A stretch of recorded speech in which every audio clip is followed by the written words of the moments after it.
don't know in terms of the big reason behind that.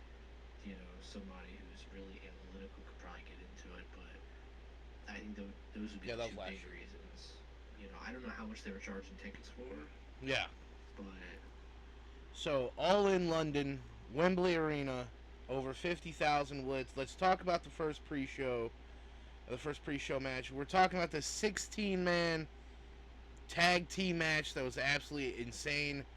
We had the Dynamite Kid, Tommy Billington, Kip Sabian, Rocky Romero, Kyle Fletcher, Action Andretti, Top Flight, and Leo Rush taking on Jay Lethal, Satnam Singh, Anthony Agogo, Aria Davari, Private Party, John Silver, and Alex Reynolds, and Team Dynamite Kid pick up the win.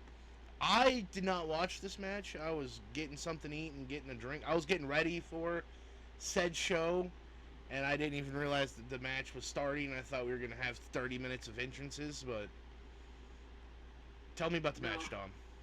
I mean there's nothing super duper special about it being a pre-show match. You had a lot of high flying action with all the people involved.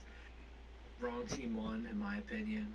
I'm not top flight buyer personally. Are you I really know just that mad because Top it Flight was on that team? that too, but also it was just a thrown together group of guys, like a 16-man match.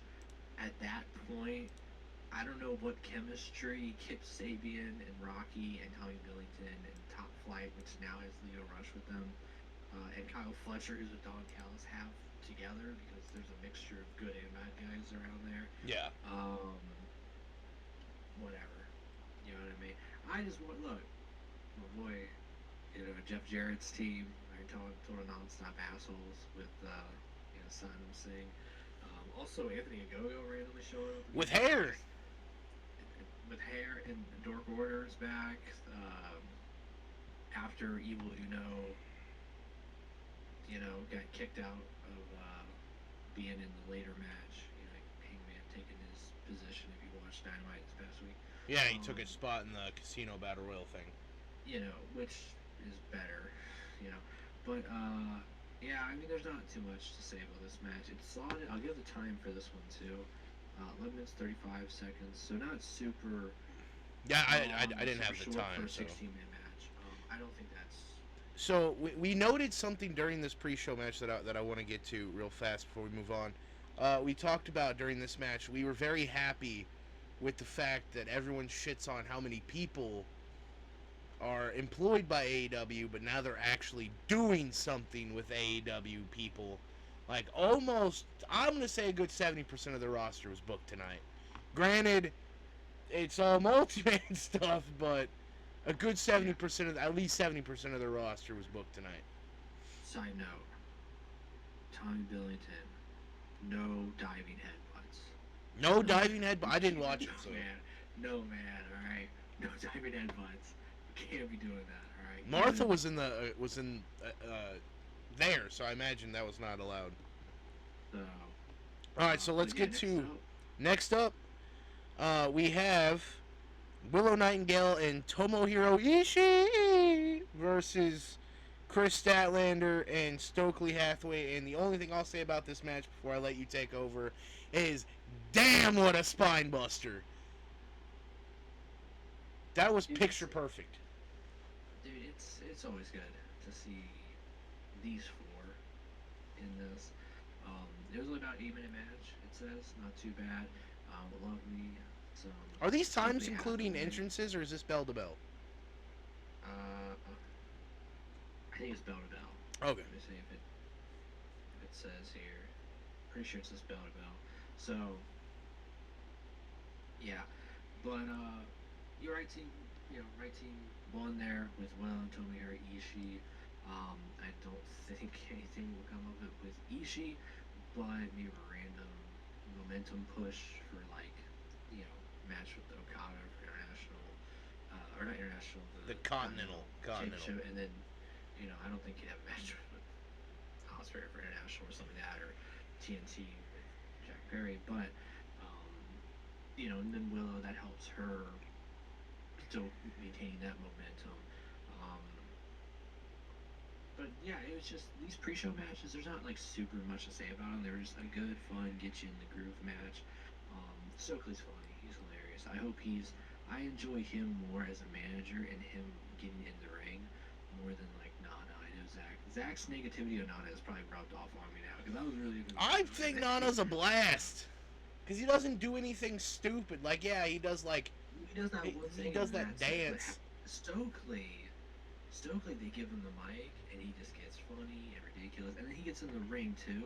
So like, I think he's contributing more than just doing the dance and that's it. Yeah, but I don't think Nana's there for like to be a manager. I think Nana's there to be a mentor for because like look at everyone that was in the embassy and Ring of Honor, like all good world champions, legends. He contributed one important way in the main event we'll get to, but yeah, go ahead and let's talk about this next match, Dom. Take it away. The last one here, that's our 10-man tag team, another tag team. Everyone's getting booked. I'm glad, because it was Von Erichs. Dude, I bank on them, okay? We've been dick riding them for a while, though. I am big on Von Erich. Been big on them for a while, even before that damn movie came out. What a team. It was Von Erich, Sammy Guevara, Shibata, and Dustin Rhodes. Dustin Rhodes with 2 belts with Sammy and the Von Erichs. Kevin Von Erich was there, too, by the way. I'm very excited. By the way, Sammy and Brian Cage had X-Men Wolverine gear. Oh, by the way, so noted, no one caught on to Dustin's. Dustin was Deadpool. Yeah.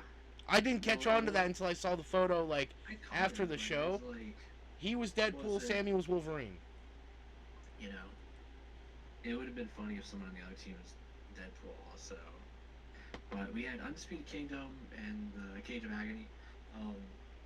I like Cage of Agony. It says here, great match. Great. Pretty solid. Dude, Dustin Rhodes killing it here. I hope this isn't like a last huge, It is. run. It is. He literally said like last year that he was like after. I think he said that All In Texas was like his.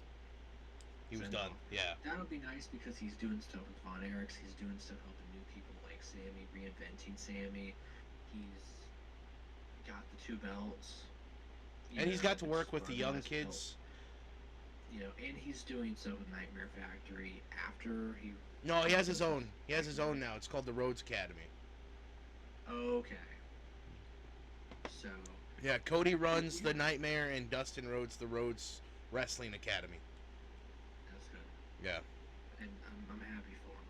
So hopefully this stuff with him and the Von Erichs goes far and it really benefits these Von Erich boys and it benefits reinventing Sammy. We'll just have to see where it goes. But it was a good match and I'm a sucker for when you get Kevin Von Erich out there and they're all doing the claw. Just love it. So the only thing that I have to talk about that match, it was pretty solid until the. Are they Samoan? Are they Tongan? I was worried someone was gonna die when they were just tossing people. So the Gates of Agony, have this like 3-person finisher they do with Brian Cage. To where like they hold him like a baby and then throw them at Cage and Cage power bombs him. Cage only got one good one. Like he only got one good power bomb. No, he only got one good one though. But they tried it 3 times. Yeah, they tried it 3 times. Yeah, so they threw Sammy. Sammy just kind of hit the ground. They threw Shibata. And Shibata's was the worst. Yeah, Shibata was the bad one. And then they throw Dustin, and he actually got Dustin and slammed him. And then they did Sammy again, and Sammy does the Hurricane Rana, and so they were going all out, even though it was all in. Pretty solid match, though, in my opinion. I mean, good finish, good finish spot. Dustin looked a little hurt though. Like I was kind of noticing a limp to the ring, and it didn't hinder him at all. I don't think. I didn't see any difference in his in-ring shit, but. That little limp to the ring had me worried for a bit. But also, I mean, he had a hell of a schedule, so. Think about it. He just won the 6-man belts. Then he just won the tag team belts. Now he's doing shit for pay-per-view. So he's probably he's training, so Probably a he's little probably a tired. little busy. Give that boy a drink. Yeah. All right. Next up, the actual opening match of the pay per view, a London Ladders match for the AW Trios Championship, which I didn't know that AEW stopped doing the ladder match rule where you got to grab all the titles for the match to end. It's just one. But we had the Blackpool Combat Club and Pac against the Patriarchy, the Bang Bang Gang, and the House of Black. And I'll say it, the wrong team won. The wrong Darn right. team this one. You're darn right on that one, I think. The wrong team won. The random team because so at the end of this match, the Blackpool Combat Club and Pac win, and it's Claudio, Yuta, or Useless as I call him, and Pac win the match. Pac gets his British win. I understand it. He didn't get to perform there last year. But I wanted the House of Black to win. I really want. I like Malachi. I like Brody. Not really sold on Buddy, but I thought out of everyone who had the most reason to win, it would be House of Black. What? Yeah. The patriarchy retaining is like, okay, if you want to keep them just as a trio, we'll get to that. We'll get to that. But we had a lot of fun. Mother Wayne's involvement, tons of tables. We had some Dudley throwbacks there with the get the tables with the ass boys. I love that the honestly, Gun Boys do homage, like paying homage to like the teams that their dad and their uncle, I guess they call him, wrestled against. Like, 'cause they did the Road Warrior thing with the fucking Doomsday. They did the Dudley Boys, what's up? And then the Dudley Boys get the tables, and then Austin Gunn hits a twist of fate. So, like, I love the Ass Boys. Yeah. Not a big fan of Juice, but What a weird. So the match clock's in about 18 minutes, 50 seconds, by the way. a good pace though. I mean, you never got lost in the match. No, it was good for, and we even had the entrances before the show actually started, by the way. But yeah, Pac in the Blackpool Combat Club. That's where I was like, when I saw them win, I was like, I feel like being. So hold on. So I did not. That's like. I did not watch Blood and Guts because I was working that night. But I seen the clip, like, while that match was going on, I was like, how did we get here? Like, Pac walks out. Like, flips off Claudio, dips out of the match. Why are they a trio? Lucha Bros. Lucha Bros are leaving. Okay. That's right. I knew very clearly, certain people.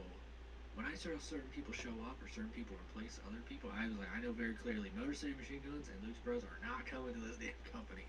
They're. We'll get to the other ones, but yeah, the weird thrown together. I guess is Pac part of the Blackpool Combat Club. Who knows? I don't know. He showed up at the. We'll get to him showing up later, but yeah, that's why I'm like, all right, well, whatever. But what do we got next? Next up is the AEW Women's World Championship. Timeless Toni Storm defends against the Glamour Mariah May. Look, I've been fully invested in this storyline since it started. Co-main event. It was not the co-main event. Should have been. It should have. Was not. I thought this match was great bell to bell. I had to leave in the middle of it because I had to go to the bathroom. But when the parts I saw and the parts I saw when I came back, terrific. All right, and like. Mariah May and Toni Storm have really great chemistry. They had the crowd on the edge of their seat. Granted, they're both, I don't think Mariah's British, actually. I could be wrong. I haven't heard her speak, I don't think. She could be British. I'm not. I don't remember. But I know that Toni Storm very obviously is. And it was a good little UK moment. She's British. She is British. Okay, Mariah May picks up the win because Toni Storm was unable to hit her with the shoe. And that was cool because it's kind of like always been Tony's thing was chin up, tits out, watch for the shoe. And then, Mariah May took her out with the shoe, and then the shoe came back to play. Mariah May's the new women's champion, and it was a great fucking match. As I said during our predictions over the ZFG radio, I was saying you can make a star out of Mariah May having her win this. Yeah. And I think that's what you did. I think tonight you did good with Mariah May winning it, becoming a star. Toni Storm's still a star. Luther, he was phenomenal.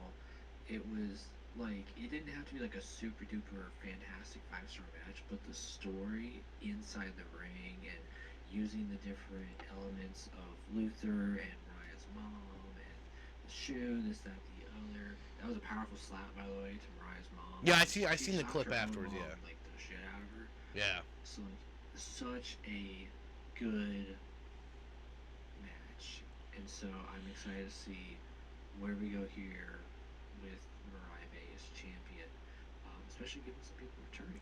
I loved the standing so I'm a big sucker for like heartfelt moments in wrestling, and the standing ovation for Tony after the match. And like, look, I'll say this: I am not a fan of women's wrestling. I've never been a fan. It takes a lot to get me hooked and invested in it. They've had me hooked since the storyline started, and to see the climax and the end of there. Both women did fantastic, and Tony deserves her flowers because let's remember how she was booked in WWE. All right, not a superstar. AEW actually did. This character, Yeah, amazing. I think she found a great character because she was doing stuff with Paige, Saraya, and that Yeah. was, you know, a good get her in here. Type Yeah, of she was deal. part of the And Outcasts, so yeah. Yeah, and with her and the Groovy Soho, I believe, and all that. And yeah, no, but this character like set her apart from, a lot of women wrestlers, so it really elevated her. 15, I think it was 15-15 for the time, so pretty Hell good yeah. time also. All right. Alright, Up next, my favorite match, gimmick wise, for the FTW title, the Learning Tree. Chris Jericho, who had Fozzy perform this dumbass song. They performed it live as he walked to the ring. He sang it and walked to the ring and never lost his breath. wasn't even Judas. Wasn't even Judas. Jericho and Hook, decent actually. Like not a bad match. We had cricket balls instead of thumbtacks. We had Cricket balls instead of thumbtacks. The cricket all the bat. guys being involved. The Bandit Keith, as I call him, can't remember his name. Taz. Toby Keith. Taz has a moment with his son. I love that. The finale is Bandit Keith, whatever his name is, getting choked out by Taz while Jericho's getting tapped out, by Hook, and Big Bill is laying in a pile of broken barbed wire and table. So yeah, we had a small little barbed wire. yeah, kind of weird. It was a weird little thing. Anyway, Hook beats Jericho, new FTW champion. Also, to add to this match, on Twitter or X, about an hour ago, I saw Taz had tweeted, "We've spoke. Maybe the title is running its course. Stay tuned." So I'm thinking maybe we're getting rid of the FTW title. There was a thing on the post-show conference where somebody was like, "Wasn't this meant to be a joke?" And then Tony Khan was very defensive about it, being, "No, it's not a joke." I don't know if this is a thing of where it's ran its course and Hook retires and he's the last one. That's good for Taz. Yeah. And then you can run it back later or put in a storyline somewhere. I think this will be good. It's time to get Hook to that next level. Like, Let him fight Jack Perry. Reignite that. Because Let him kill Jack Perry. That's good for Pillar Boy to move up, and that's good for Hook to move up. Reignite that feud. It moves him up, gets 17. And we've already proved that Hook can wrestle because he fought Joe for the world title and had a great match with Joe. Yeah. It wasn't a long one. Didn't need to be. You got the time on this, Dominic? Time for the FTW? 10-15. 10:50. Hey, that was a good spot. I mean, hey, Jericho having a 10-minute match. I'm all right with it. Up next, this is probably your favorite match of the night. I'm still mad at the result of this, but for the AEW Tag Team Championship, the Young Bucks defended against FTR and the Acclaimed, and boy, did the wrong team win. I was okay with any team winning. I'll say that. Um, was my favorite match, by the way. My favorite match was definitely the main event. This one coming in at 12 minutes and 5 seconds. Uh, you had the Young Bucks. They were doing their, Queen, not Queen, sorry, the Beatles. Get Up. You had FTR. They're just classic. Everyone loves them. And then the Acclaimed out there rapping as usual. They're great. Um, it was a good match. I had fun with it. Um, I have a very don't serious really know question more about the to Young say Bucks. regards that. I want to talk more about what happened afterwards than the actual match, Yeah. really, because you know. But So hold on. So I throughout the night, I noticed an ongoing theme with the Young Bucks, the Elite, anybody tied to the Bucks. Why does all of them have a mustache? The Bucks had a mustache. Jack Perry's rocking a mustache. Hangman's rocking a mustache. Why is there so many mustaches in All Elite Wrestling? no, it's the EVP gimmick, like the bad guy. Oh, that okay. I didn't know that was the mustache was the gimmick. Okay, anyway, Mustaches are bad guy gimmicks I have a few things to say about the tag title match. historically. The Acclaimed are better chasers than champions, so I didn't really Yes. want them to see it. I didn't want them to win because I'm like, fuck, where do you go now? And FTR, man, I think they've plateaued. They came in and won the titles too soon, and now it's like, what do you do now? Do they Yeah, continue to battle the Young Bucks because that's the best team they got? Now, when you said the Raw team won, Yeah. I will say I feel like this could have been one of those things where the third team, the Acclaim, won it. But who knows in terms of the title reign, what will happen there, how they book it. But I think the Acclaim winning it is good because you have FTR and the Bucks who had their one-on-one, last year. They get into each other's way. They don't win it this year, and then whatever you can reignite it the following year. Maybe FTR's the heel somehow, and Bucks are face or whatever. Who knows? But like, I feel like maybe that third team should have won it this year. Yeah. Bucks winning it, I feel like this just elevates more of the nonsense that's about to happen with EVPs, and if it does lead to whatever the hell's gonna happen in big business, and we'll see. There's a lot I think going on that they want to do behind the scenes with the EVPs and Okada, and we'll get to it, Christian Cage and Mercedes and this person, Hangman, and whatever, so. So let's talk Jack about. Perry, I think there's a lot that's why they're keeping those belts on the EVPs. So let's talk about what happened after the match. After the Young Bucks win, we see a team debut. Dominic, take the floor because you got a lot to say. You got a lot to say about this. Yeah, it's Grizzled Young Vets. I think they're still called that. Yes. I know yes. them more actually for being with Schism and Joe Casey, which So- I think they hated. But I like that better than Grizzled Young Vets. I'm crazy apparently. Well, But so I you can tell didn't without a see. shadow of a doubt, You didn't see the Motor City Machine progress. Guns. This was there. Look, even though this is in the UK, Motor City Machine Guns. This is probably where they were supposed to be. All right, this was probably where, because tell me in a week or 2 weeks or 3 weeks or a month where Grizzled Young Vets are going to be in the tag team division.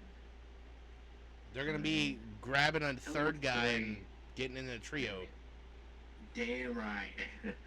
So I think they're good wrestlers. I don't know in terms of They're good on the mic. So Zach Gibson, the bald one, is really good on the mic. So I've watched them since Progress, and the whole gimmick is that everyone in the crowd is supposed to hate Zach Gibson, and then the other guy, James Drake, is supposed to be like, oh, cover his ears, like, oh, you don't hate him. Because, like, the whole crowd's supposed to chant, shoes off, if you hate Zach Gibson, shoes off, and they're supposed to take a shoe off and wave in the crowd. It was a cool thing in Progress, it was funny. Anyway. Yeah, but that was in the UK in Progress in, like, what year? 2017? Back when Ospreay was still there. That was a long-ass time ago, Yeah. so...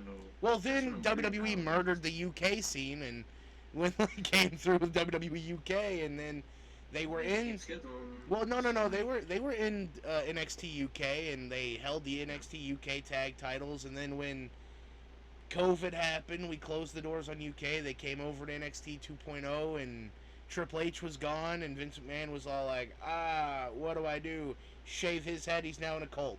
Anyway, that was a real thing. Schism was a real thing. I did not watch anything that had to do with Schism. When NXT 2.0 was a thing, buddy, I only ever watched, like, Stand and Deliver because it was the same weekend as Mania.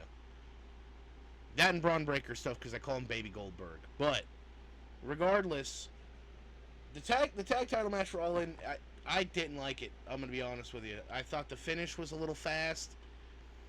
It kind of was like, I even looked at you during the show. I was like, "That's it? Like that's the finish?" Yeah, it did feel a little rushed. I don't know. Maybe I can't remember if for these pay-per-views they have a sharp cutoff, or maybe venue-wise they have a sharp cutoff. I have no idea. So, but next up, this was the greatest. This is the long-ass match. This is the match where when I first saw it booked, I went, "Oh great," but they blew my fucking socks off. Also, I think maybe when I was thinking of this match, I was thinking of something else. Since the Casino Gauntlet match, but I thought this was this is not my fault. I thought it was the one where like you come in as a group and then people can get eliminated. That's a Casino Battle Royal. That's the Casino Battle Royal. Yeah. The Gauntlet is everyone just out there and it's like a Rumble, but it's one. So WCW did this first. So WCW did this, and it was one entrant after another, but it was one fall to a finish. The match could end at any time. Mm-hmm. But of course, they're not going to end it early, so you don't see the ending, you know. But let's talk about a few of the shock factors. So I think the first shock factor, the first one, Nigel fucking McGuinness. Yeah. Came in and wrestled. Yeah, so he was number 3. So we had Orange Cassidy starting off, a dark Orange Cassidy, by the way. Yeah. Him and Okada starting off, and then Nigel comes in. Someone said that his gear was the Desmond Wolfe gear last time. Yes, it was his last match against Kurt Angle. Yeah. He looked phenomenal. He wrestled phenomenal. Hell, I say at this point, we'll get to it with the main event. Let him have his match, because it's only a 2-week build. Let him have his match with Danielson. We'll get there. But yeah, like at this point, I don't care about the whole AEW wins losses matter. This that the like. No, they don't. No, they don't. Match. Like just let him have his match. It'd be a good 2-week build, because I don't think you want to keep him wrestling long term. Maybe he does want to wrestle. I don't know, but he looked great. He looked phenomenal. He did look phenomenal. Zack Sabre Jr. Like I heard he'd been training for a long time. He was Well, ready. he was ready last year. He was supposed to fight Danielson, and Danielson got hurt, missed All In, and so Nigel called the show. But my God, this guy! I was not expecting Nigel to be like this good for someone who hadn't wrestled for so long. Over a decade. That speed, like that level of speed, especially for a guy who like is getting older too. Like, Looked great. Looked real good. Zack Sabre Jr. showed up. Zack Sabre Jr. the first. 8. What? How many 48? How many 48-year-old guys who had wrestled in the last 10 years or whatever were that speed? You know? Exactly. That was crazy. Well, then let's talk about Zack Sabre Jr. this week alone was the first British-born G1 winner. Will now fight for the IWGP World Title at the Tokyo Dome.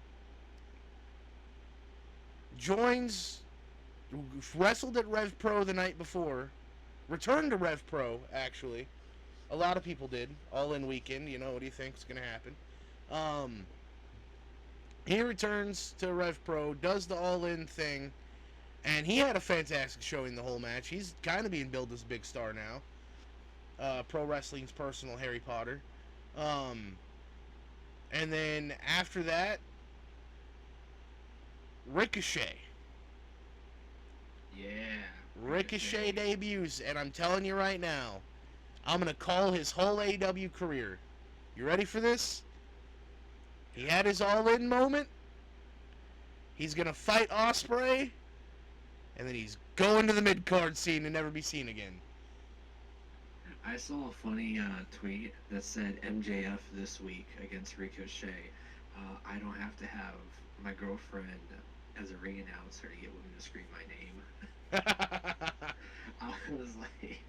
I was like, I know that's coming.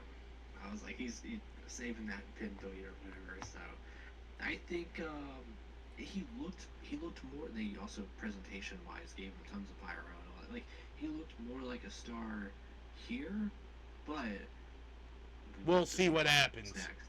Yeah. See what happens next. You can make anyone look good once. You got to make them look good 365 days a year. Would having him win be helpful? No. I'm not a fan of guys coming in and winning. Okay. I think the right guy won here. After Ricochet debuted, Christian Cage, who earlier was in the Trios ladder match, comes in, and then not Kill Switch, but Luchasaurus comes out, grabs Christian by the throat. I turned around and I was like, oh shit, turned back around, and then he's helping Christian win. So I did not see what happened. Riley. Yeah, then he beat up Kyle. Okay. A couple other guys in there, like Kyle Riley, Mark Briscoe. It was a star-studded. It was a star-studded little rumble. Really good. I guess, like we talked about the Joker. Yeah, I guess there wasn't a Joker. A Joker. So. It was Ricochet. Do you think so? I will say this: the only thing was, like, in my opinion, when I saw BCC win and then I saw Christian Cage win, I was like, I feel like Danielson's gonna win the main event. It kind of made me feel like more like at ease, like he's not losing this thing.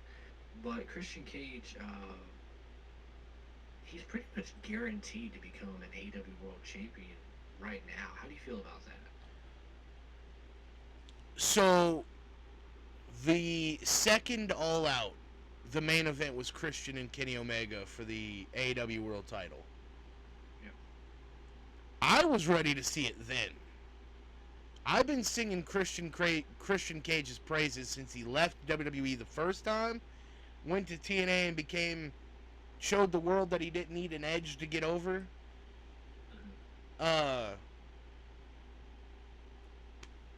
TNA did a good job of making him a household name, showed the world that he could be a singles competitor. Goes to AEW, and I thought for a while that he was just going to be the old guy that's hanging around. Yeah. Very quickly showed me I was wrong, because he was the first guy to beat Omega, wasn't he? If I remember correctly, he saved Impact, because Impact was...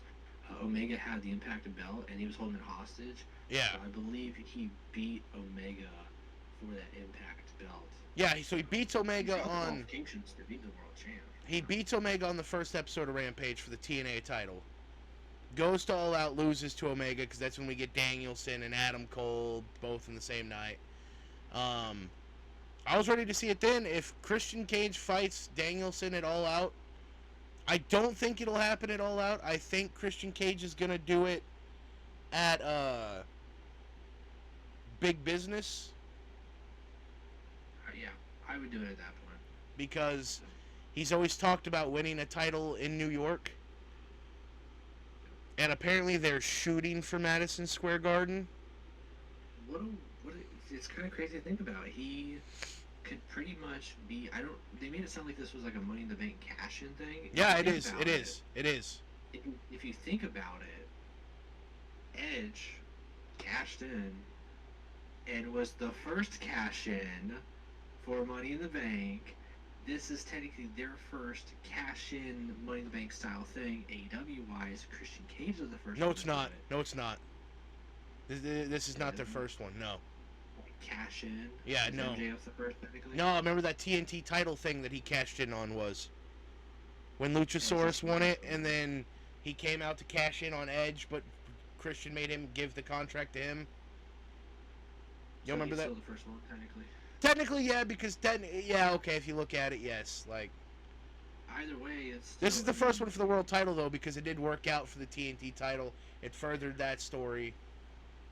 even if you call that, Edge did his for the world title the first time. This guy does his for the title, for the first time, and eventually they'll meet back up. We'll get Edge and Christian for the AEW World Title probably. That'd be cool. So, um, yeah. So that's This a very was interesting direction. this battle royal gauntlet, whatever we're calling it, was probably art other than the main event to me was the best match on the card. Not This pre-booked, but like gauntlet. it was best. Like Yeah. in my opinion, I thought it was the most solid from bell to bell. 26 minutes for this match and the main event. So this was this match tied for like exactly 26 minutes on that, tied for longest match. Um, would you have had Christian Cage win? Given you know all the people in the match now, would you have picked Christian Cage? No, I'd have picked Nigel. And you know who wins the main event? Nigel. I would have had Nigel win. Yeah. Because I just would have went ahead and pulled the trigger on All Out. Yeah. Because I'm not a fan of booking a Money in the Bank style thing. Like when we played PWS, I hate when my guy wins because I'm like, fuck, now I gotta incorporate this somehow. Like I don't want to incorporate the Money in the Bank. So like for them to have to book this, granted AEW Hold the contract. yeah, and it's not a briefcase. He just has a contract now. Like that's even worse in my opinion. Now this guy has to walk. Granted, it's Christian, so he could probably pull this off. Just walk around with it like tucked on his chest, like, and he not wrestle because he doesn't want to put the contract down. Yeah. Yeah, and just make Killswitch fight all of his matches. Which is funny. I'm ready for that whole thing to end though. The Killswitch needs to go do something else. Here's my problem with it is you've established he's a ride or die, no matter what. Being screamed at, doing all dirty work matches, the world title.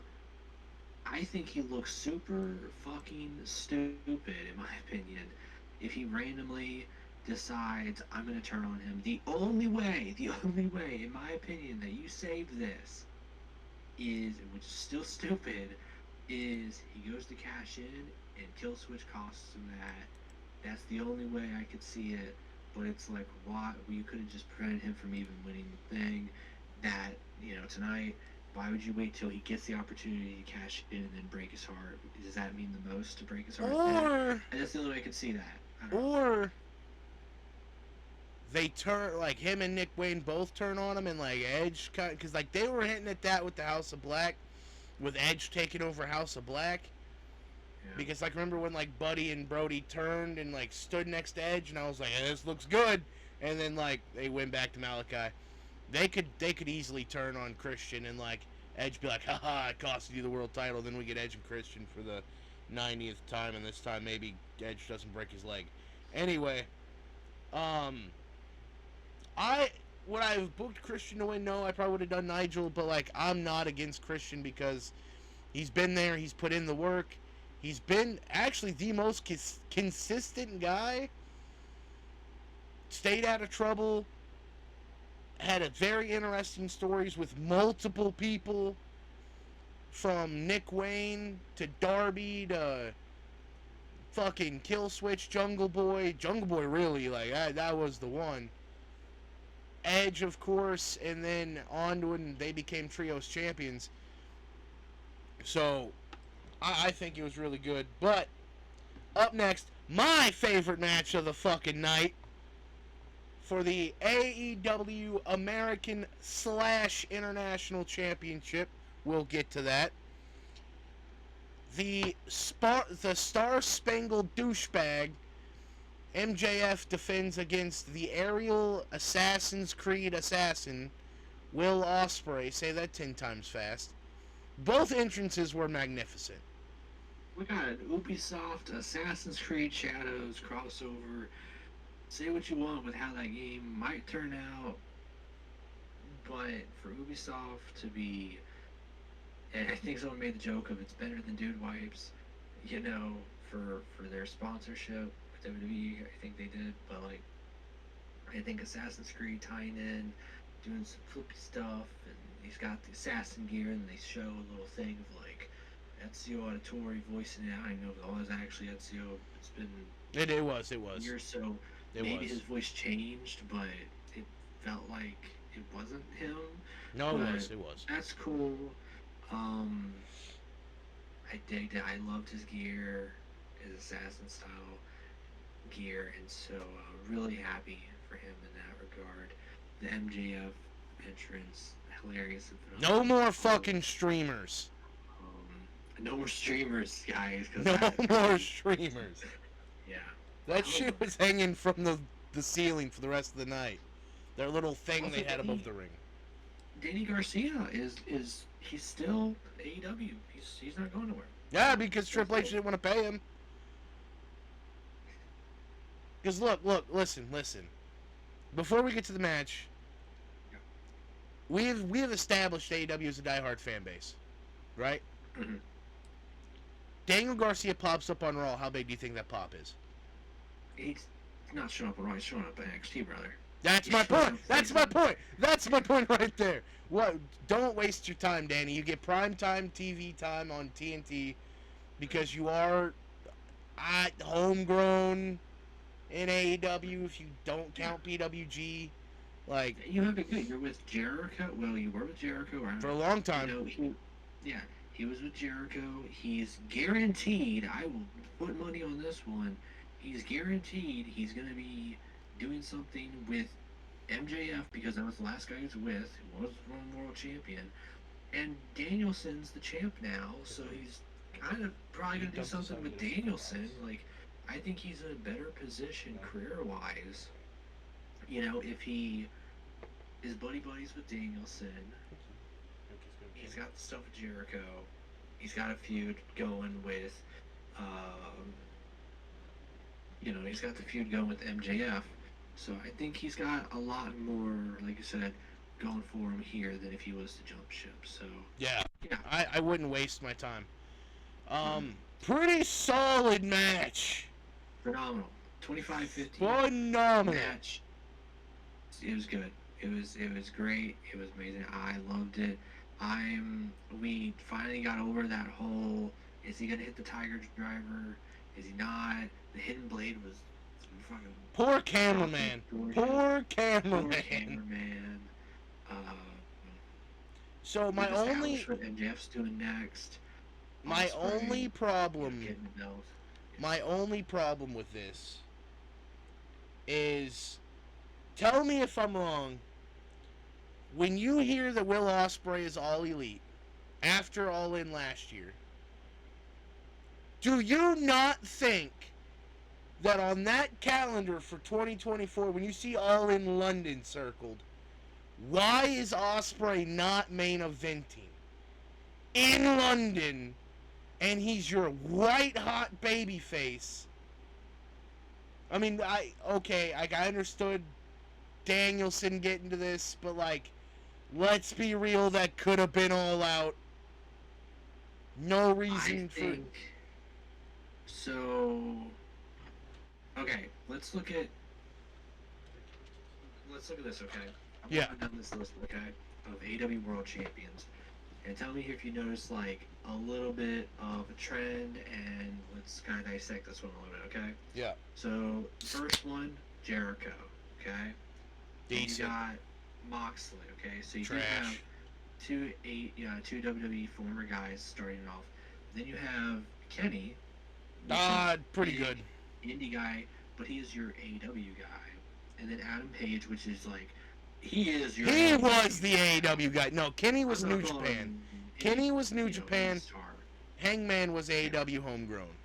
Yeah. Then you have Punk, which is just, it elevates it, even whatever. But he elevated it.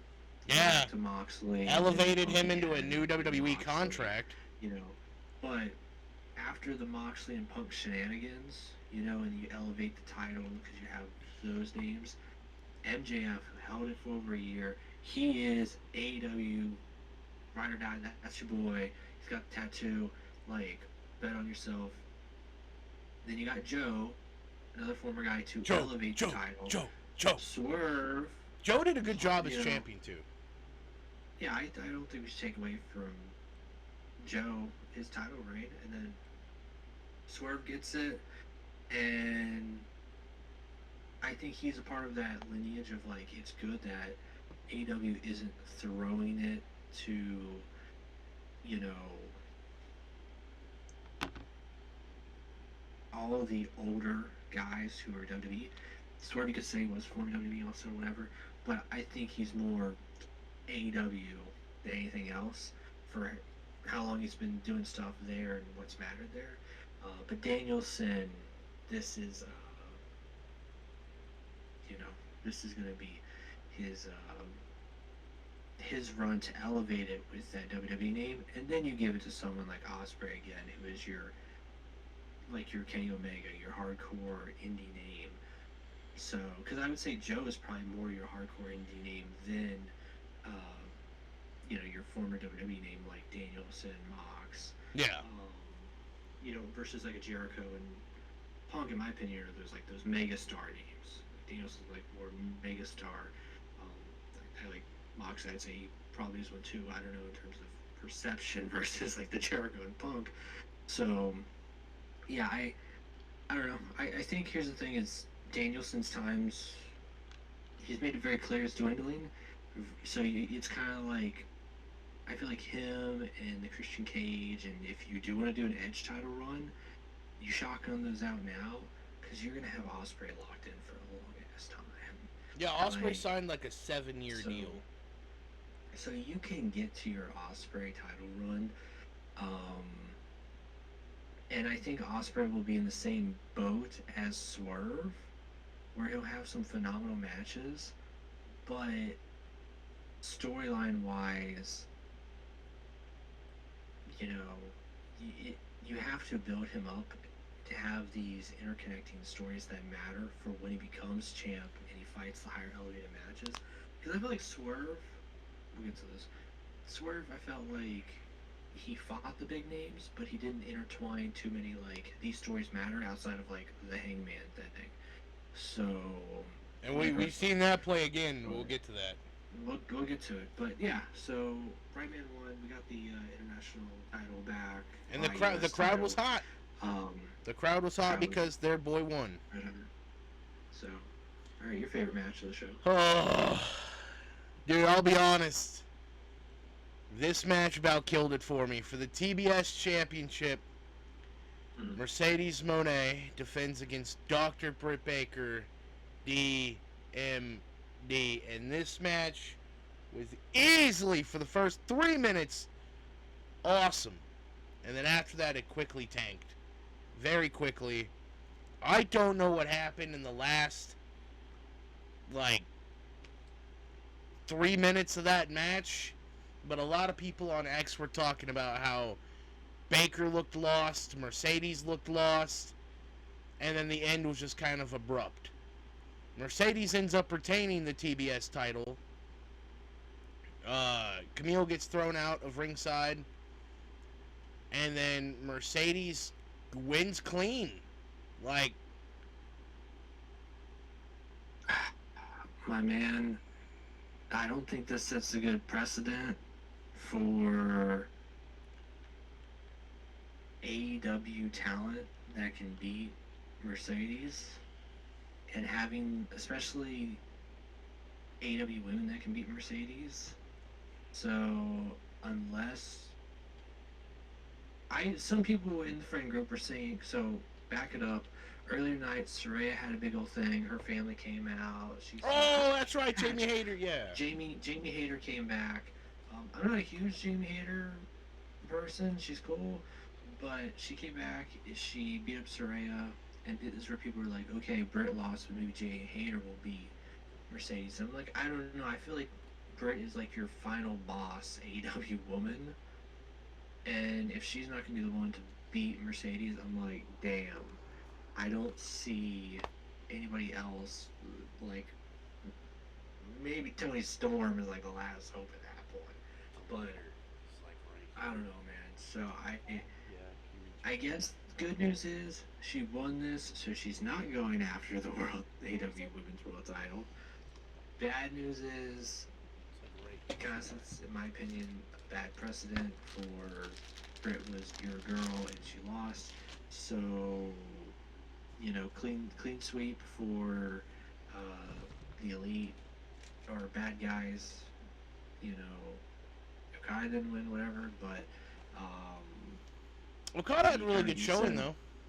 He had a good showing, and Christian Cage won anyways, and he's kind of aligned with them, and like I said, Mercedes kind of aligned with them, but I don't know. So in terms of Mercedes, where she goes from here, CEO, I guess it's maybe her hater or I don't know, or Willow or like I mean I don't know. So I wasn't great about the match. It's whatever. Wasn't co-main event, so I'm happy with that because I was like, watch, this will be the co-main event now. It's okay. I got one. 17:25. So.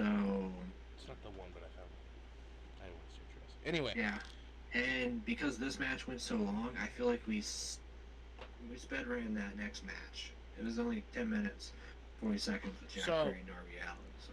Me and you have a rule on this podcast that I don't do this on this podcast, but because it's wrestling related, I'm breaking the rule tonight. Fight me if you dare. Before we move on to this next one, I need a cigarette. What is Tazza saying? Beat me if you can. Survive if I let you. Remind me of that for some reason. Anyway, but the next match. Co-main event. Co-main event. Coffin match for the TNT Championship. A badass looking TNT title, actually. I dig. Out of all the incarnations of the TNT title, the fucking Shamrock one when Miro had it, the weird one when Cody had it, the Sammy one, all the weird ones. The one with Scorpio. That one was cool. That was a Kobe title. I liked that one. That one was dope. This one looks the best. I'm not gonna lie. I kind of dig the Scapegoat. I kind of dig it. It's modern day Raven. It's weird because I feel like he should have debuted it after this match. Like I kind of figured he was gonna win it anyways if he did all this work, And then after the clean sweep earlier, anyways, with the elite, I was like, he's winning it. But yeah. So big thing though. So this is kind of a big thing. So Darby Allin has never lost a coffin match in AEW. Yeah. Until tonight. Yes. Darby Allin loses to Jack Perry. Then the Elite go to set the coffin and Darby while he's in a body bag on fire. Yes, people, they put him in a body bag, then in the coffin, shut the coffin. Also, his face he had thumbtacks glued to his face. That was badass, by the way. That was cool. That was insane. Yeah. I wondered how he'd run up the thumbtack jacket. I always wondered that, and he did it tonight. And I was like, thank you for answering the question, Darby. Anyway, I got my big pop of the night because, no secret, I'm a WCW guy.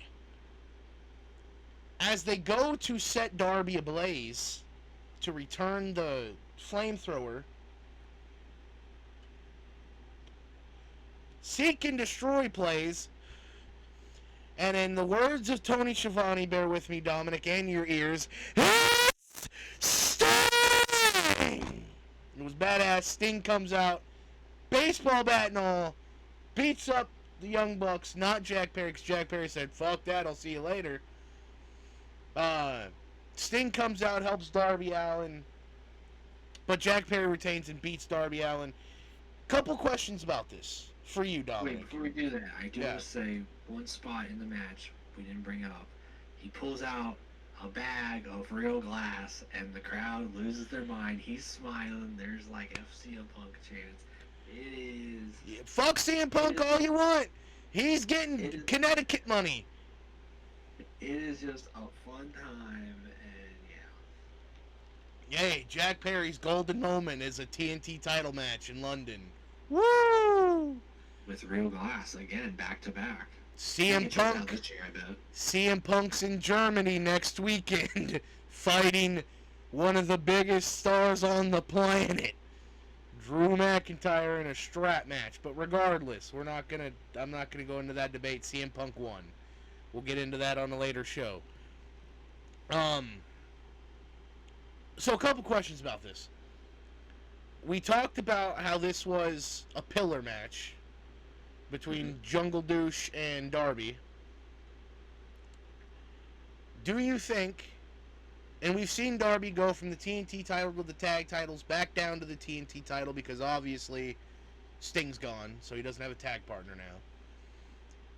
Where, if you're Tony Khan, because obviously he doesn't have a booking committee like he should, watch the experience, you get all the knowledge on that you need. Love you, Jim Cornette. Anyway, where do you book Darby after this? Where do you put Darby? That's a scary one. That's a scary one. I'm gonna be honest. So, if I was Tony Khan, what I do with Darby, that's a scary question because everyone's kind of locked and cocked everywhere. I He's not going to the world title scene, sadly. Unfortunate. The TNT title, his time's done. Let Hook do his thing with Jack Perry now.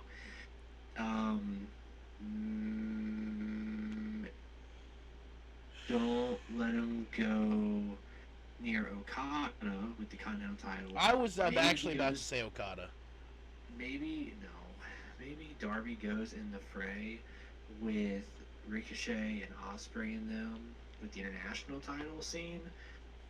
I love Darby, but I would probably throw my TV if I see him beat Will Ospreay. If I see anyone beat Will Ospreay in the next calendar year, I'm probably throwing my TV. But that's besides the point. I'm trying to think who the hell I'd have him team up with who is in the tag team universe. So I feel like he's only probably going to be stuck in the realm of the Ospreys and the Ospreys and Ricochet universe, because I don't know who isn't in a feud that you'd want to put him in, and Darby's probably still a face after this. He has a little thing with Sting, so. I mean, that's my thing. I don't know where you put him. Purgatory. Yeah, Darby's in a weird Let him heal. How about that? Let him heal. He's not 100%. Yeah. Let him heal. Because he came back rapidly fast from breaking his foot. I don't think it would hurt. Same thing with Eddie Kingston. I don't think it would hurt having Darby disappear for a while, heal up, and then let him come back, and hell, let him feud with a Swerve or something. Well, I mean, or put him in Ring of Honor. That doesn't hurt him, honestly. Yeah, if you put him in the Ring of Honor realm. Because I think him mixing it up with the crazy guys like Mark Briscoe, and I don't even know who the Ring of Honor World Champion is right now, if I'm be honest with you. I don't want him near Jericho. Yeah, don't let him. He already did that. He did his run with Jericho.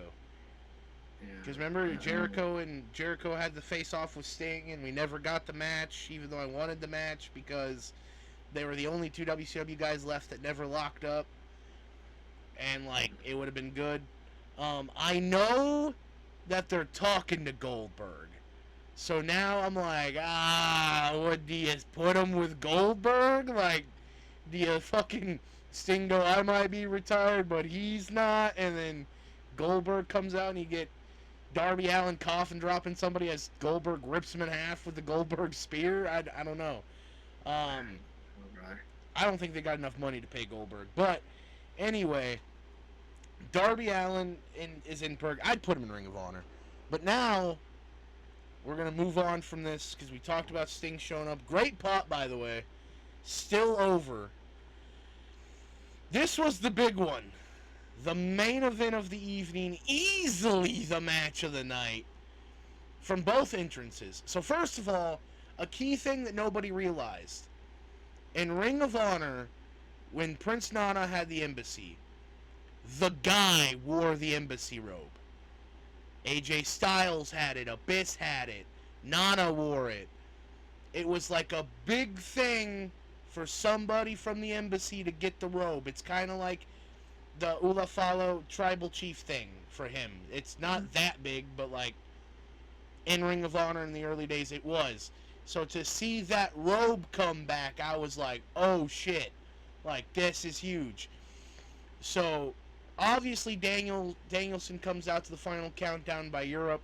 200 grand was paid for at that moment. Um, Crowd again lost their mind saying the "It's the final countdown." Do-do-do-do. Anyway, and then Swerve comes out. They sing his rap song, which was awesome. Aura is all I have to say about both those entrances. Look, a lot of people don't have it. All right, a lot of wrestlers don't got it. A lot of people throw around the phrase the big match feel, the big fight feel. That was the first time I think I saw Swerve outside of his Hangman match where he had it.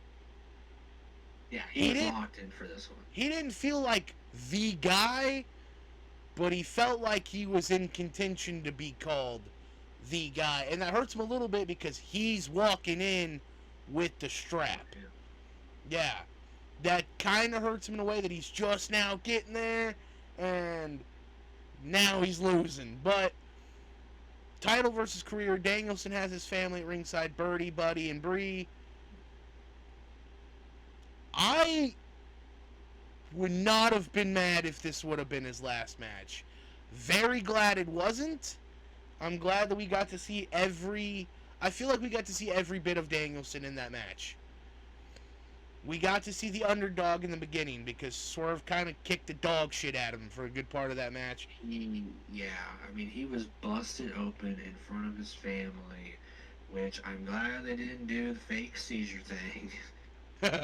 My God, though, they did have him bleeding in front of his family. And they had him get his face stomped in front of him. And directly in front of like, drug him to ringside. In front of his, like, stomped his face in. So, but it was. I appreciate we got to see the underdog, the brawler, and then we got to see the American Dragon at the end. When he took those kicks to the chest and he was just looking at Birdie the whole time, going, "I love you, I love you, I love you so much," and then just bam struck Strickland, and then we're on to the end. I'm mad that it wasn't. Out, by the way. Yeah, that's the key thing. I'm mad that it wasn't clean. I'm mad it wasn't clean too. I don't think we needed the Hangman shows up and distracts him. I think so much happened in that damn match. We did not need to add Hangman at all in this. No. And I'll tell you why. Hangman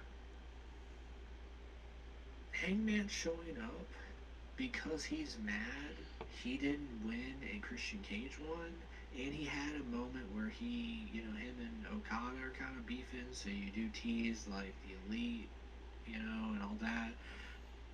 But I think I don't think there was a justifiable reason for Hangman. Because either way, I feel like it's pretty damn obvious we're going to do Hangman Swerve again. Yeah. I don't think we needed that element. I don't think we needed the element of you showed up and you cost me the title, because it taints, like, I feel like it taints that match a little bit. It taints kind of like the win. It's like, and I feel like there's still enough prior hatred between the two of them. If they want to do the feud, they don't need to have Hangman showing up to cost Swerve the match. I don't know what was the plan really. Maybe to ruin the main event. I don't know too much. I guess we'll see Wednesday his justification. Maybe it'll be like a you trying to ruin the main event type of deal.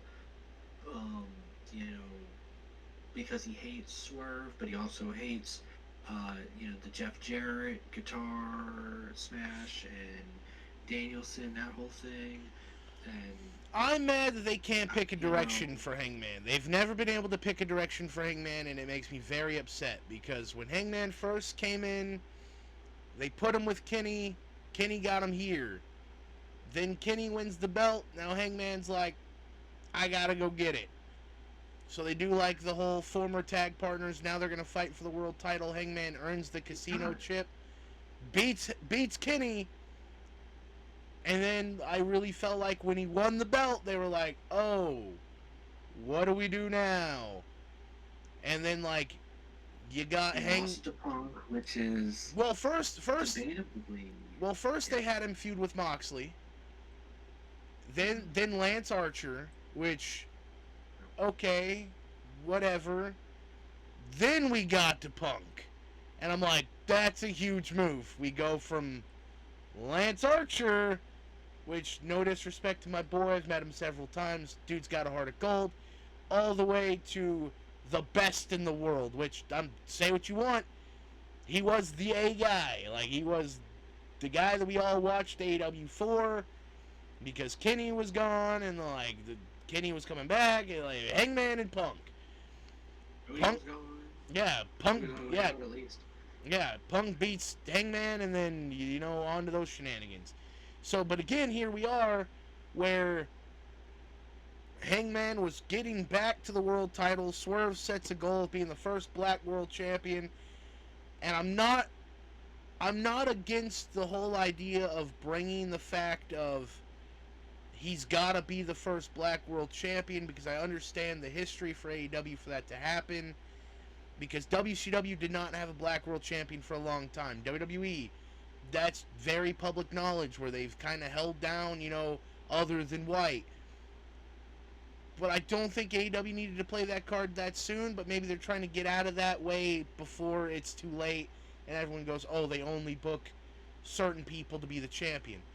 So I feel like... I think he had a good run anyways. He beat a lot of former world champs. He had a lot of good feuds.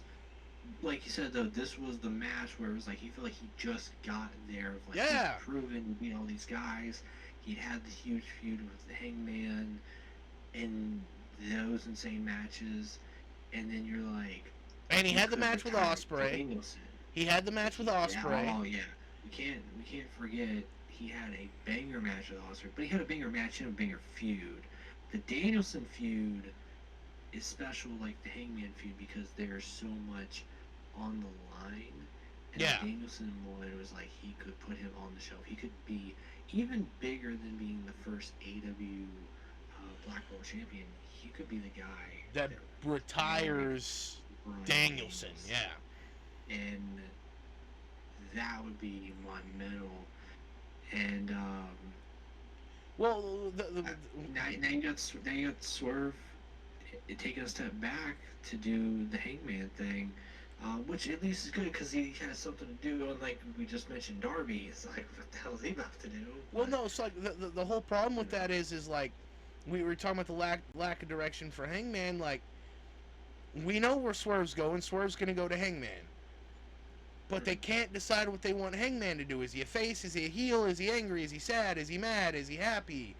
Like, it makes no sense because Swerve was heel for this match. He was heel for Ospreay. He was face for Joe. Yes. I understand booking a tweener, but here's my problem. Now you put him with Hangman. Hangman went to ruin a chance for him to retire Danielson. So does that make Hangman a face? Or was it just Hangman going into business for himself, as we've heard in the past is something Hangman likes to do? But you didn't need to do it. I feel like if after Danielson taps out Swerve or beats him with the Psycho Knee or whatever, whatever that finish is initially, then you could have Hangman come out, beat up Swerve, and be like, I'm not finished with you. And all that good jazz, but now my question is like, we know that Christian Cage has a shot at the world title eventually. Hopefully they just pull the trigger and have him do it all out. You got 2 weeks. If it's not Nigel, which you don't have to have a 2-week build for that, Nigel could come out Wednesday and be like, hey, Danielson, I'm going to kick the dog shit out of you. I hate your guts. I've hated you since Ring of Honor. You ruined my career then. You're trying to ruin it now. I'm the best guy out of Britain. Boom. You got it done. If it's not Nigel and if it's not Christian Cage, where do you put your world champion in 2 weeks at All Out? Other than a rematch with Swerve. If you run it back with Swerve, maybe, but... I wouldn't do that, because we're probably going to just get out of the way Swerve and Hangman. That's what I'd imagine. Or you do a three-way. His next stuff. I feel like you just get that out of the way. Hangman can do his next stuff. Swerve will do his next stuff. If it's not, for some reason, if it's not Danielson and Nigel, which I feel like is the most obvious smart choice, then why would you do anyone else? The only other thing I could see is if it's a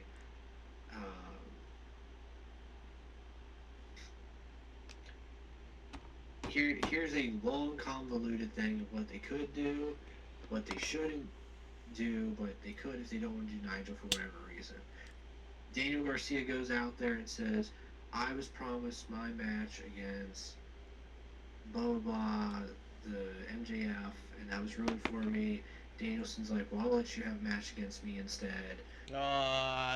Fight, and then you can go into MJF and Danielson or whatever. But unless Moxley comes back. I don't think we're gonna do.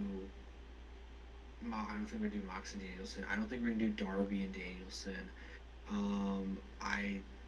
There's a lot of people I don't think we're gonna do because they're locked in with other stuff. And Nigel's the safest. I don't think you're gonna do Zack Sabre Jr. because he just won that G1 thing, and why would you have him lose? Because he needs the momentum probably from now until Wrestle Kingdom. It's a good match. He's not fighting him. I just looked at this. He's not cashing in at Wrestle Kingdom. Okay, so maybe you do him and Danielson. He's cashing in. He's cashing in his title match in October. I just seen this, but you're not doing Ricochet. I don't think you'll do Okada.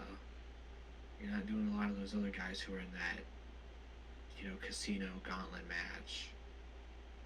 King of Pro Wrestling at New Japan King of Pro Wrestling, October 14th. It's on a Monday.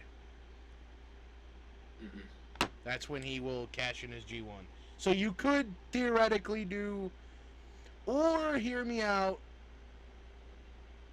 I don't want to see this match because I would be too torn between who I want to win. Omega is due to be back. You could do Omega and Danielson finally for the belt. Because remember the first time? You could have him come back on Dynamite. Danielson comes out, he's like, yes, yes, yes, who wants to fight me? And then the best bout machine walks out. Here's my prediction. Yeah. We do a short 2-week throwaway feud, Bang Bang Gang and BCC, and you have Danielson and Pac and Wheeler and Claudio versus, and this is where you have Jay White and Danielson for the belt. Oh, you could do that, yeah. I feel like that's a good one you could do. Well, Jay White's hurt. Bang Bang Gang versus Pac and the other guys, so maybe do a short 2-week feud with Bang Bang Gang and BCC. Because Jay White and Danielson would probably be a good, fun. Or hear me out. Hear me out. All Out Dynamite Kid versus Bryan Danielson. That's almost as I wouldn't do it. The whole idea is Danielson and Daniel Garcia. Yeah. But it's a throwaway. You have a show in 2 weeks that's a big show. I don't think you're gonna have a huge bloody feud for him long term. I feel like it's just a quick shotgun. Hey, you got your Zack Sabre match for the belt. You got your Nigel McGuinness for the belt. Those are the only two matches I could think of you don't need a 2-week build for. So Omega, Nigel, and Christian Cage are the only 3 things that I think you don't need the 2-week build for, because there's a lot you could do. Cage, what's the what's the point? I feel like you want Christian Cage locked in, guaranteed as your AW World Champion. What's the point of having to face Danielson, going through all those guys, all that trouble, if it's just for Luchasaurus to screw him over and have Yeah, that? yeah. Hold on. Like, Listen though. what's the point? So hold on. If he just fights Danielson without cashing in, Luchasaurus could screw him. Bang. And then like after the match, Omega shows up, drops Danielson. Bang. And then Christian Cage goes, "I'm cashing in now." Throws the arm over him. 1, 2, 3. Kind of like you do with the TNT title thing, where Edge beats him. He gets attacked. Christian's like, "Fuck cash in. Let me become a champion again in the same night." I don't want to see that happen, but I'm just saying AEW's done crazy, stupid shit like that before. Yeah, I'm trying to think of who else would come back, have a fun little. Moxley, if Moxley comes back, I don't want to see Moxley win because he's already like a 37-time AEW World Champion. I would love a Moxley Danielson. It goes full circle to where they fought each other At Revolution, and then yeah, for being with BCC, for the belt. But I don't know, and I feel like that's the thing of like Moxley won a contendership match for that. Yeah. So they're still friends. They don't hate each other, but I don't know. I guess time will tell in that regard. So I know that. So before we wrap things up, let's talk about the next 2 weeks. So this next weekend, we have Bash in Berlin, NXT No Mercy. The next weekend, we have All Out. So I think we're going to pump out a little bit of wrestling content for the next 2 weeks, and then we're going to get back to our next weekend. So you're out of town next weekend. All right, so I'm going to be doing this alone. Yeah. So, all right, we'll do something special for Chokehold Chatter. We'll have something pre-recorded for next weekend. Yeah, we'll get something done. But so you won't be here for Bash in Berlin, is that what I'm hearing? Yep. I'll watch it without Friday you, Tuesday. Douchebag. So. All right. So Bash in Berlin, and then All Out. You'll be back for All Out, though. Yep. All right. So we're gonna pump out some wrestling content, and then we're gonna get on our regularly scheduled not wrestling podcast, Chokehold Chatter. So overall, what'd you think about All In? Like, here's the thing. This was their WrestleMania presentation. Is amazing. They need to keep that going for next year's Texas show. If you don't, what is the point? Yeah, more of this. More of just the presentation was really good. The storyline's really good. The match types are really good. More of this. This is just the shit I want to see personally. This is why I like AEW, and I like it as an alternative. You have some shit I don't care for, like the Mercedes shit. You have stuff that I'm like, hey, we got a casket match. We got a crazy big old ladder match. We got a kind of dysfunctional family gauntlet match. We had our debuts. We had a pre-show with actual wrestling. yep. We didn't really have that many segments. Could have done maybe a couple more, but the ones we did get, we had Jamie Hayter come back, which is cool. And we had high-risk stakes main event, which I feel like we needed this year after last year we just best buds fighting, which was cool, but this was like... Also, they had like some cool announcements during the show, so let's just run down a couple of those. August 24th, 2025, Forbidden Door will be in London. Obviously, All In Texas. And AEW Grand Slam Australia, February 15th, 2025. So, first of all, AEW Grand Slam is no longer a Dynamite or a Rampage thing. It is now a pay-per-view. It will be at the Suncorp Stadium in Brisbane, Queensland, in Australia. And I know that we got Big Business coming up. All Out's going to be first, then Big Business, and then I don't know what the rest of their year entitles, but they've also announced, this is just straight up some AEW news right here, Bryan Danielson will make an announcement on Dynamite, so we may not even get a Bryan Danielson title reign. A lot of people are thinking he's calling it, like that he's going to just say, this is what I wanted to do, I did it, I'm done. Also announced for Dynamite, I mean, you could wrestle. You could be Santa Claus. You could be the Undertaker. Wrestle one day a year with that belt for the next 2 years. All right. I don't want you to retire and be like, we're done. Like, just do the pay-per-view schedule. Don't do that, please. So hold on. So first of all, on Dynamite we have Bryan Danielson announcement, FTW title announcement.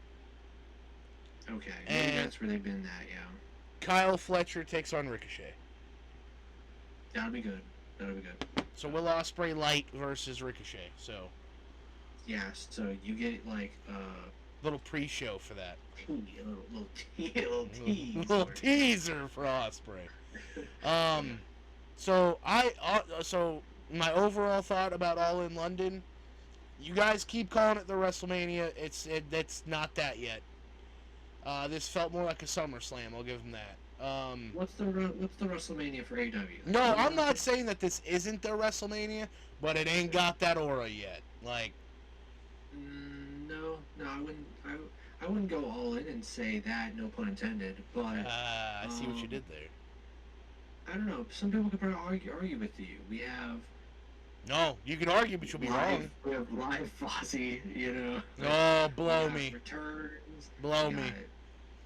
You know. Look, tell me one AEW. Tell me one AEW pay-per-view that does not do the same fucking thing that this one did. Oh wait. Probably like Full Year Revolution. Nope. They all had something special. Sting had a last match.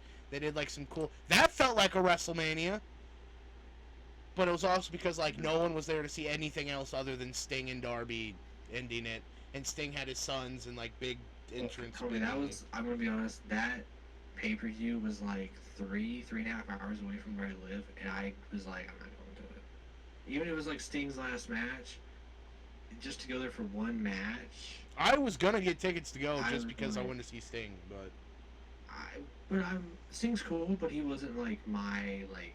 He was my huge guy. Childhood hero dude. You know what I mean? Like every time I went to an AW show and I saw Punk even got his ass beat by Wardlow for 10 minutes straight and randomly won, like, you know, or his last collision thing with FTR, and then I was there when he cut that rant promo again after the show that got leaked.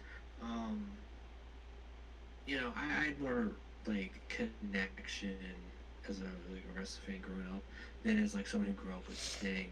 I just, and I didn't want to pay the pay-per-view money for. I feel you. For that shit. I just don't think. Like, so that's what I'm kind of curious in terms of like these AW pay-per-views, because like seeing their pay-per-view cost and everything, especially right now, like. What was it, like $84.99? Oh, are you talking about like just buying the pay-per-view tonight, or you're talking about like going? Oh no! So that hold on, no. So the thing that Zach showed us, if you have Fight TV, guys, if you would have went to Fight TV tonight and watched All in London, they had a deal going on where you could buy All in London and All Out for $84.99, which that's cool for 2 pay-per-views. That's still like $40 a pop, but like, nah, I'm not. But I say that. I was really desperate to watch Samoa Joe beat MJF, so I did buy at World's End and watched that. Hated myself for doing it because that pay-per-view kind of blew donkey douche, but it was all right. But what I was saying was this does not feel like a WrestleMania, and it's not me shitting on AEW. It's they book every pay-per-view at it. I will jump on the bandwagon and say that AEW does pay-per-views better than anyone. Every pay-per-view feels special. Yeah. That's a problem. Like all the other like alternatives, you know. That's a problem though, because look, as being a wrestling fan, when AEW is booking their pay-per-views within 2 weeks of WWE, I need to decide if granted I'm off on the weekends anyway, but if I wanted to plan a fishing trip, which pay-per-view could I miss more? Could I miss Bash in Berlin if I had to? Or do I need to miss All in London? Like, All in is always special. All Out's not actually. Last year did not feel special at all. This year, same way. There's nothing booked for it yet, and that's just bad. You're 2 weeks out from what was one of your biggest pay-per-views at one point in time. Now it's kind of an afterthought of... It's kind of like the WrestleMania revenge story. Okay. Let me run this down. I will make my predictions for if I was booking all out how this goes. All right. Tag team title match: Young Bucks, Grizzly Young Vets. Young Bucks win. Or please don't give the belts to Grizzly Young Vets. I feel like, but Young Bucks, Grizzly Young Vets for the tag team belts. Um, Maybe we'll do the Hook and Jack Perry thing for the Dynamite title. Um, I don't think we should run Osprey and Ricochet that quick at that moment. Maybe they will and say screw it. They should, because it's not a feud. Like, their thing's not a feud. It was literally, they had a really good wrestling match at the Best of Super Junior. They had a really good match in Rev Pro. Both matches people have watched hundreds of times because it reminds them of Dynamite Kid and Tiger Mask. You could just book that match. Yeah. How you book the winner and loser? Fuck, I don't work for AEW. So Danielson, Nigel. Yeah. Blackpool Combat Club. And House of Black. Maybe. I don't know. This is all out, so I feel like we're gonna get ROH belts for some reason. I have a weird sneaking feeling ROH. Who is the Ring of Honor World Champion? Is it still Mark Briscoe? Okay. Yeah, I feel like we might get an ROH belt or two defended here. So, because it's been 2 weeks out, I don't think we'll get the TBS title defended, but I think the TNT title will get a quick Mariah May and Willow match. Jamie Hayter versus Saraya. You have to book the match just because what happened at All In. Jamie Hayter and Saraya. Saraya, that's how you say it. Yeah, we don't need a TBS match, but we can get Jamie Hayter and Saraya. Mariah May and Toni Storm too. Go ahead and book it. Let Toni Storm come. Not right after. 2 weeks later, yeah. To rematch it. Rematch it right after. Yeah, you let Toni Storm try again and fail. Put her to the back of the line indefinitely for a little bit, because that gives Toni Storm deserves a vacation. She carried the women's division. Yeah, I feel like a couple of those or lack thereof. But any last things before we wrap it up here? You know, yeah, I had a few notes from the media scrum that I wanted to go over real fast. First of all, Will Ospreay. I watched the whole thing. So. I didn't watch any of it. This is just purely going off clips that I've seen on Facebook and X, because I don't watch media scrums unless there's a bald guy that's leading it. Will Ospreay marks out at the fact that Dave Meltzer was there, because Dave Meltzer dick rides Will Ospreay as he should. Bryan Danielson kind of answered a question through his daughter by saying he will perform in the Tokyo Dome one more time, and he will be at Grand Slam in Australia. And then Tony Khan had said something I'd seen. I'm going to have to find it again. It kind of pissed me off what he said.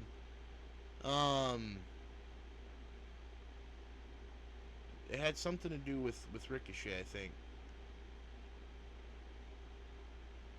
Come on, where is it? Tony Khan had said something in the media scrum where I'm just like, bro, really?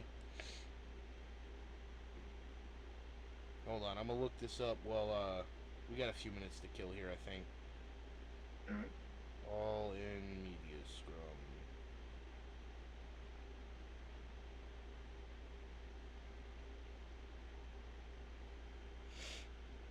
Continue.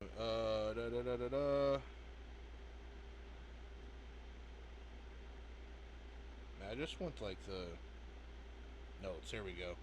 All right. Danielson, saying that he wants to fight Sabre again for the rubber match.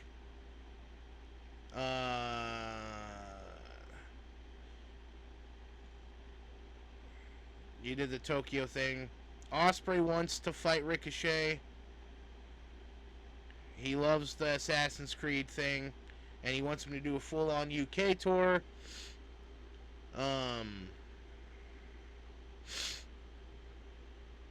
Monet and WWE gear designer Saroth Tone are finalizing their divorce, I guess. All right. Hook, Hook did have his dad's theme song in the beginning of his theme, the heartbeat thing, the beep, beep, beep, and then it went into his actual song.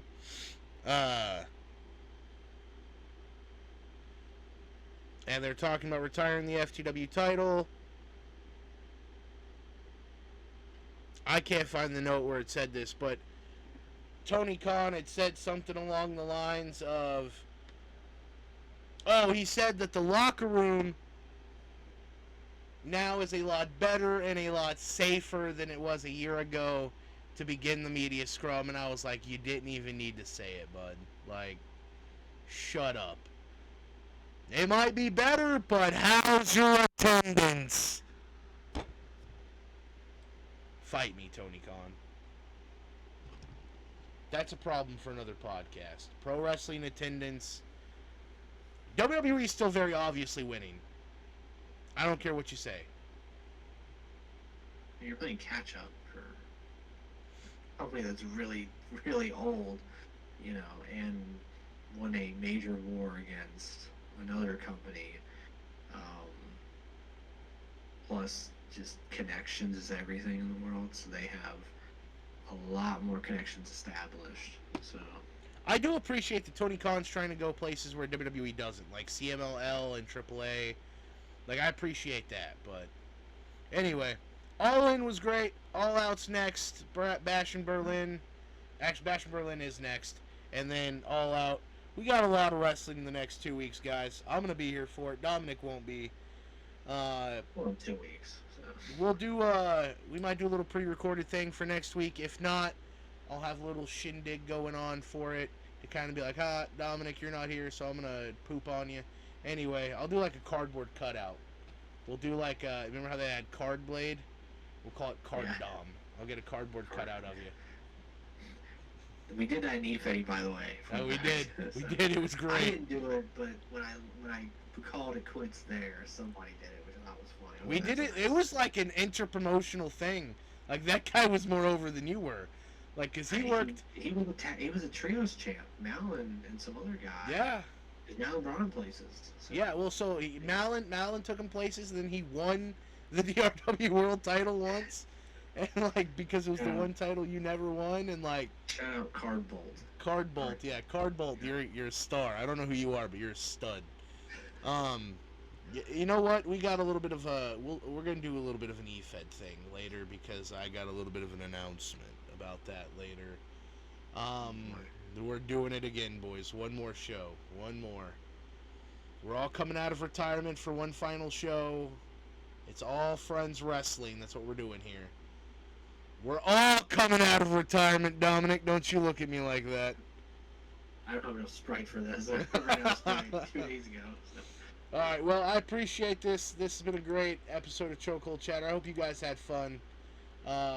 Catch us next time for the next show, ladies and gentlemen. See you later, gamers.